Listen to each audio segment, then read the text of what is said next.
পাকিস্তানের বিপক্ষে দ্বিতীয় টেস্ট ম্যাচ খেলতে আজই রওনা দিলেন তামিম ইকবাল।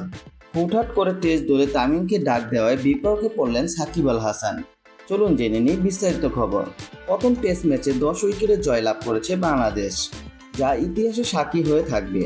এটা ছিল পাকিস্তানের বিপক্ষে বাংলাদেশের প্রথম টেস্ট ম্যাচ জয়। জয় বললে ভুল হবে, আসলে দাপটে জয়লাভ করেছে বাংলাদেশ। এই জয়ের অন্যতম নায়ক মুশফিক ও সাকিব আল হাসান। দ্বিতীয় টেস্ট ম্যাচে সাকিব আল হাসান থাকা নিয়ে উঠছে সংখ্যা, কেননা সাকিব আল হাসানের উপর হত্যা মামলা দায়ের হয়েছে। তাই সাকিবের বদলি হিসেবে দলে সুযোগ পাচ্ছে তামিম ইকবাল। ব্যাটিং লাইনটা আরও শক্তিশালী করার জন্য এই সিদ্ধান্ত নিয়েছে বিসিবি সভাপতি ফারুক আহমেদ। ফারুক আহমেদ এক সংবাদ মাধ্যমে জানায়, পাকিস্তানের সাথে টেস্ট সিরিজ জয়লাভ করতে হলে ব্যাটিং লাইনটা আরও শক্তিশালী করতে হবে।